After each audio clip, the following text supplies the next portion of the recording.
Hi guys, and welcome to my first release of the full season anime. I've missed you guys. It's been a week. I think it's been a week, but I missed you guys and I really miss making videos on anime. So we're kicking off the next season with season 3 of Golden Kamuy. And yes, I didn't mention the fact I'll be releasing on Golden Kamuy because up until 2 weeks ago, I hadn't even watched a single episode. So I binged watched both seasons and I got hooked. I got so hooked. So unlike you guys who've had to wait 2 years for the third season, I've waited a week. And even in that kind of week, I've been just itching to find out what's going to happen this season. I'm actually very glad that I'm kicking off the full releases of the videos here with Golden Kamuy. And I'm so happy that I've decided to go, screw it, I'm going to release on Golden Kamuy. It's going to really mess up my sleep schedule, but it's worth it. I don't care. So we open on a recap of season 2. We have Asirapa's dad basically saying, I didn't kill the Ainu, and then we have Ogata sniping both her dad and Sugimoto, and that's where we roughly led off. So we ended on... So we've got two teams. So we've got Team Sugimoto, who are now chasing Team Asirapa. A lot of this episode just faces off with our group with Sugimoto. I'm going to mention right at the end why I'm very happy that we haven't seen the other team just yet. So it's a very good decision by the studio. So I'm very happy they've done that. We open with our boy who is on board the boat which is chasing Asirapa, and we are heading to the land. And I'm gonna ruin these, and I'm sorry for my pronunciations, especially in Golden Kamuy, because the pronunciations here I'm just gonna wreck. We're heading to Sakhalin, and that's when the credit rolls. With the first episode of a season, we don't get the credits just yet, so I can't give you my thoughts on the OP because I haven't heard the OP. I will give my thoughts on the ED because that runs at the end. So the map, thankfully, is going to back me up here. We are 40 kilometers from Hokkaido, which is where season 2, season 1 both take place.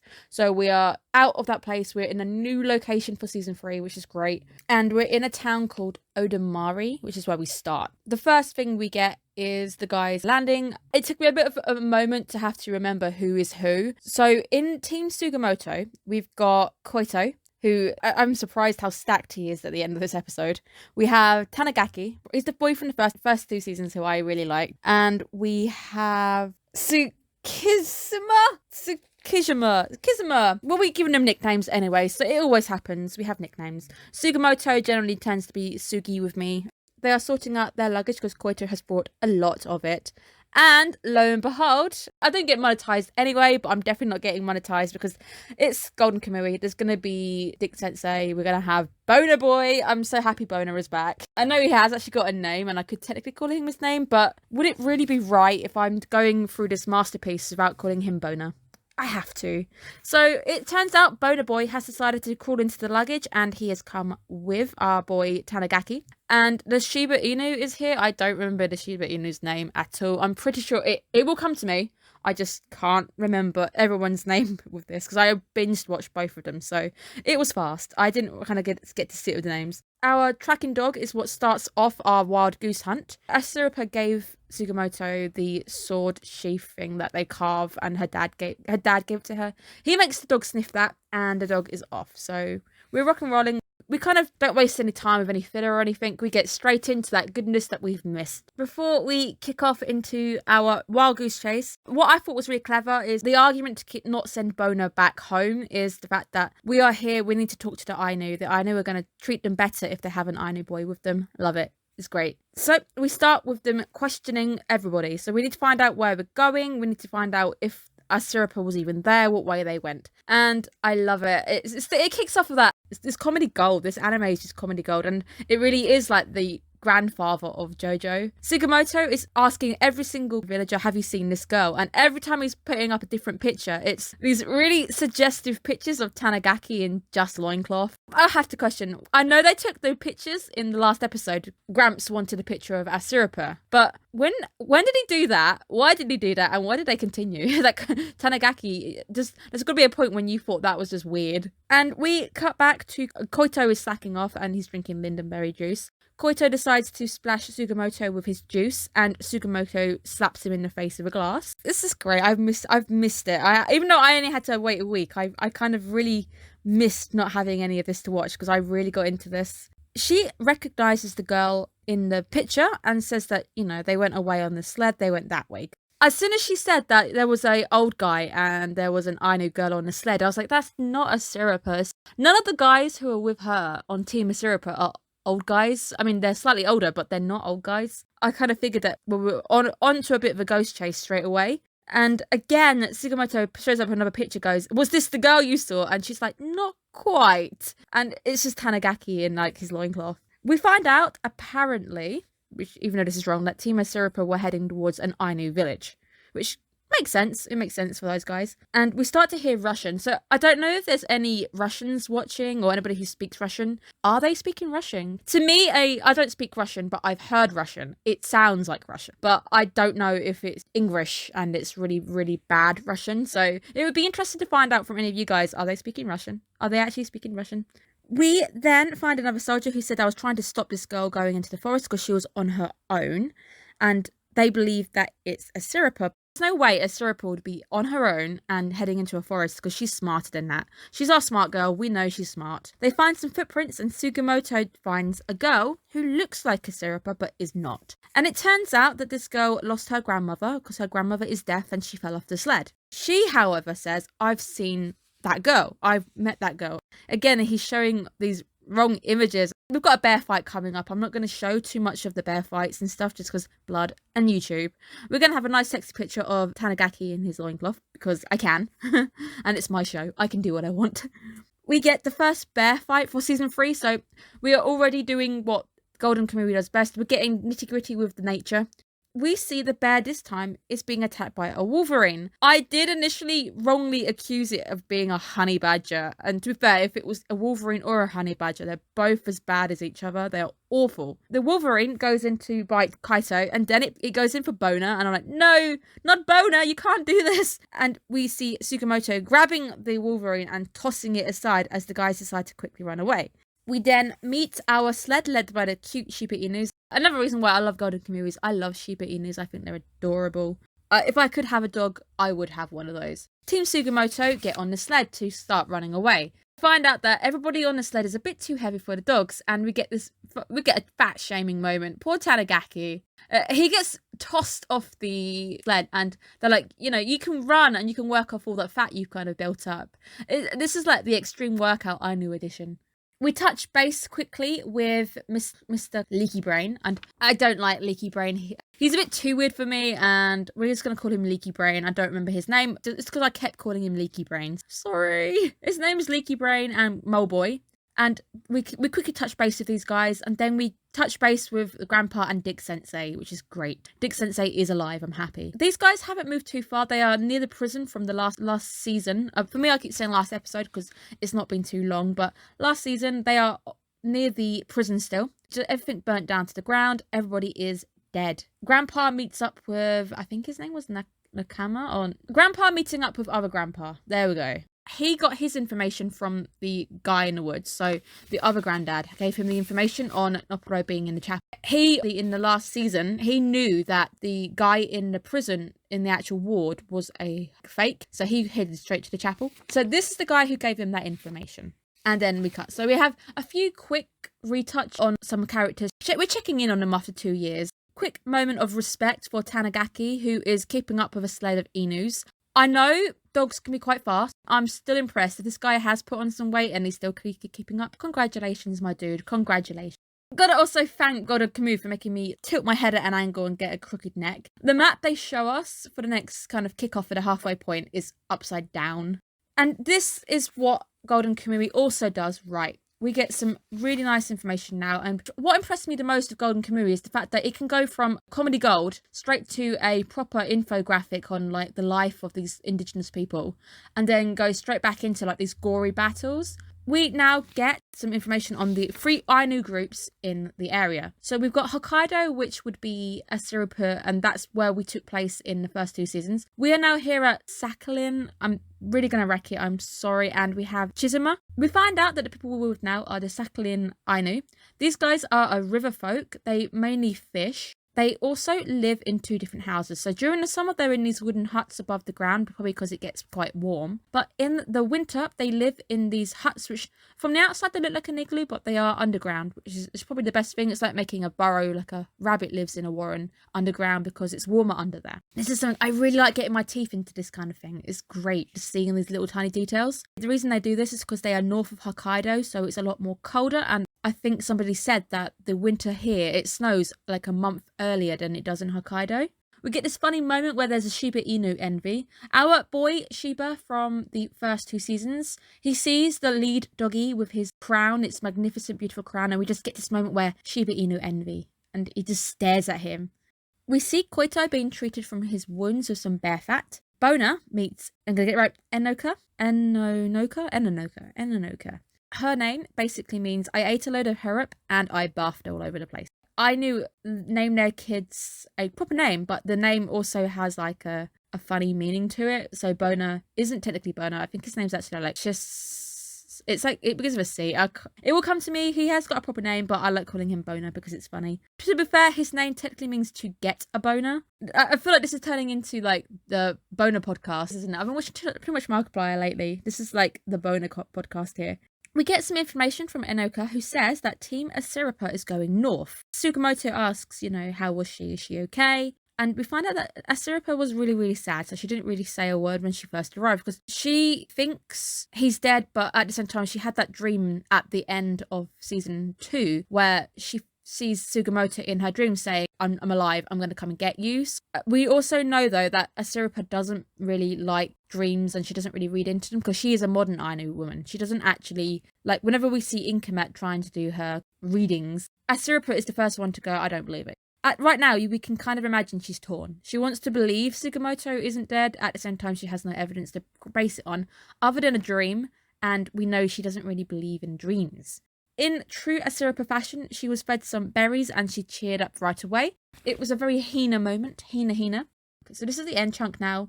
We enter a village, which I think they tell us is where so we had Russian soldiers during the war. They ran away they're prisoners of the war, but they ran away when the Japanese troops were arriving. So this is the village that we're heading to. Before that, quickly, because I missed the scene, Koito, being a lazy bugger, he is negotiating for sleds. We see him doing business with Enonoka. So we see him doing business with her, and she takes out her abacus to, strike a deal. And we get the moment when they're like, she's really mature. But at the same time, I thought the same thing with Asirapa. The Ainu women, or the girls that we have met in this show so far, they all tend to be a bit more mature in their heads. I mean, Asirapa can be childish, but at the same time, Ino included, they are both very mature for their age. And we just kind of transition with Bona just going dick and boob, which is great because we're back to the potty humour. We end up at this village. This village only has one tavern, so that's the obvious place to start. We find that these guys in the tavern are not fond of Japanese. So we learned that the guys in the tavern ran away during the war, or they're prisoners of war, and as soon as Japanese arrived, they kind of pegged it, and this is where they've all gone. So that was our warning. Tsukishima is the only one who can speak Russian. In the tavern, we get Tsukishima speaking in some Russian. We are looking for Kiro Rankei's group. We're going to call him Kiro. He isn't really sharp in this episode, so we're just going to quickly nickname him Kiro. To be fair, before I couldn't remember his name, I called him he was the evil, hairy, suspicious guy who was very suspicious because I never trusted him in the first place. There's a guy who is drunk who is not happy to see the Japanese there, and he starts on Sugimoto. Sugimoto, having no chill, decides to deck the guy, and it turns into a bit of a barring brawl between those two. And the guys leave, saying that they're going to have to go and investigate the villagers instead. But these guys are interrupted by Enoka coming up to them, saying that a guy came up to them, and as he was chatting to them, he stole their dog. And the dog that is missing is our lead dog, who we saw in the first dog envy moment. We find out that they get a little decoration on their head, so the lead dog has a decoration on their head, and we get the thief approaching them. And it turns out that the guy in the tavern had money placed on the guy that Sugimoto beat up, and he was going to enter something called the Stenker. And the guy he punched was going to be entering, and the guy from the tavern had obviously bet on him, so he's going to lose money if he doesn't get somebody entering. So he says, as you know, the guy can no longer enter, you have to take responsibility, and I'm not giving this dog back until you enter the Stenker. Sugimoto is very unimpressed and he's like, nope. And then Koito as well is like, nope, because I'm paying for this dog, I'm not going to do it. You can tell this guy that I'm going to fillet him like a fish. So Kisama, the only one who can speak Russian, is kind of like, no, I can't translate that. That's really difficult. Okay, he doesn't want to risk it. He doesn't want to tell these guys what these guys have actually just said to him, because he then turns around and he's able to translate this next bit where the bartender says that Kiro's group is looking for a man with tattoos. He's able to translate this, which kind of makes me go, he was lying. He could translate the threats and he just didn't want to, because it's him having to go, hey, these guys say no and blah, blah, blah. And he doesn't want to do that. We now get some information and he says that the tattoo guy might be from Nastenka, which kicks into the last bit of this episode, where we find out what the hell a Stenka actually is, or a Stenka Nastenku. It looks like it's just backstreet boxing. It's boxing in groups. I've put half naked. They said naked, but the guys are wearing trousers, so they're not actually naked. It's a Russian sport where half naked men face off with each other and they fight. The Stenka comes from the wall of muscled men. It used to be a festival competition, but then we find out that one day a tattoo guy came along and he bet on a Stenka and everything changed. The tattoo guy will only fight if somebody strong enters. So there's some days he doesn't even appear, doesn't get into the ring.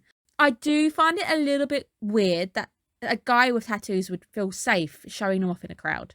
Just because we've seen past 2 seasons, these guys with tattoos are hunted. People looking for gold. These guys are looking for the gold, or they're trying to hide the fact they've got tattoos because they're being hunted down like kind of dogs. So it's just a bit weird that this guy would feel safe. Maybe he feels safe because he's further out. He's not in Hokkaido himself. Not sure, but I would expect at some point that the word would get back that one of the tattoo men are over here. So a little bit weird there. Do get some banter. They talk about Kuranki's group and say that maybe he's going to come back once he kind of meets up with all of his gang, so they might come back, because it's going to be weird that they've left the tattoo guy alive or they've kind of given up, which is unlike. They've got a Gata with him, and I think Kuranki could probably take some of these guys, although that's technically only 2 of them, so they probably need some more men to come back and fight in groups of 4. I think that's why they've gone. So we might be meeting up with the groups earlier than I think we're gonna, which is going to be interesting. Sugi's like, basically, if I enter and I win, I basically can get the dog back. And the guys are like, no, technically you're the one who beat up that guy, so we're not entering. And then the guy from the tavern just says, I only want Sugimoto because the Japanese can't win against Russia, which is it. It's like, as soon as you said that, you've annoyed every single one of these guys, and you just get, I think I'm gonna have it on screen quickly, this screenshot of their faces. It's just like, excuse me, like what? They say, you seem to be forgetting that the Japan kicked Russia's butt in the war. They all enter, and there's so much yes for our first episode. I'm so happy we're getting this. We've got all 4 of them, and they're so stacked. I didn't realize Koito himself was stacked. Like, we know Sugimoto is really well built. We've seen him topless a few times. We know he's really well built. Are you guys really calling... Why are you guys calling Tanigaki fat? He is buff. He is so muscular in this. They take off their shirts and we can see that they are well built. Yes, Russia is a lot taller, but Tanigaki is no way fat. And he is well built just like the other guys. It was definitely a bit of them mucking around, I think. Team Russia... And one of these guys leans down to Tsukishima. He bends down to him and he goes, it's past your bedtime, kid. And then we get this really fun kind of little kind of intermission before the fight itself. And it's like interview style. We get the question being asked, like, are you ready for your first bout of Stenka? Sugimoto is just like, this is war. We again get Koito going, I could take them all on my own. Tsukishima is like, the Russians are strong. Their frames may be bigger, but I've got more heart than them. And then we just got Tanigaki going, the time has come, right? It's like, okay, cool. Why I miss Golden Kamuy, and I'm so happy it's back. Is there any doubt that Japan wouldn't win this one? The boys are just so good. So the fight itself, Japan starts off really, really strong. Although everyone starts to go, oh my god, Japan is strong. They start to do it.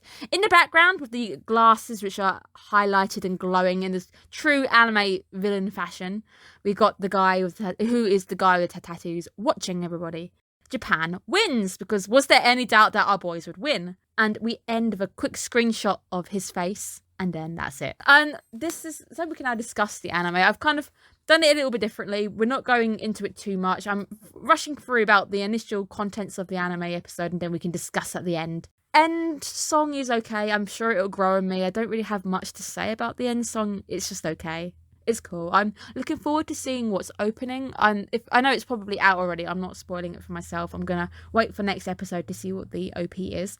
I'm very happy that the anime studio has decided not to make us meet up with Team Asirapa yet, or even check in on them. So I'm very happy it's like we're chasing this team. What's driving the plot now is Team Sugimoto has to chase Team Asirapa. So it's a very good decision on their part to not even check in on them. I think it keeps like this mystery. So we've checked in on a few of the people from the first 2 seasons. They're cool. We're good. We're back. We're touching bases.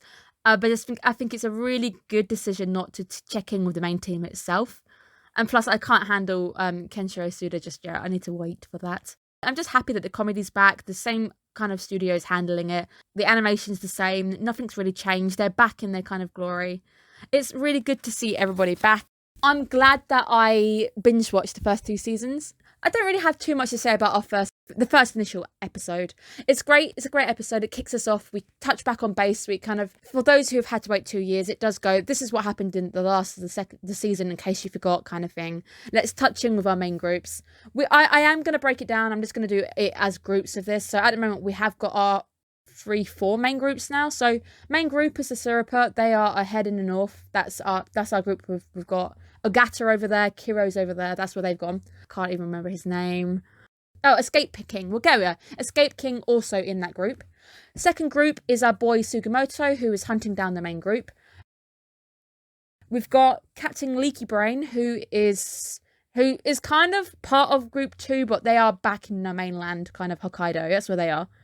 And then we've got the grandpa and grandpa. So we've got our gramps also. But their current location is in Hokkaido. So it's great. The episode's giving us a touch base. It's kicking it back off. We've got the same kind of humour kicking us back off again. We've even touched base with a bit of that kind of infographics of the Ainu, which is great.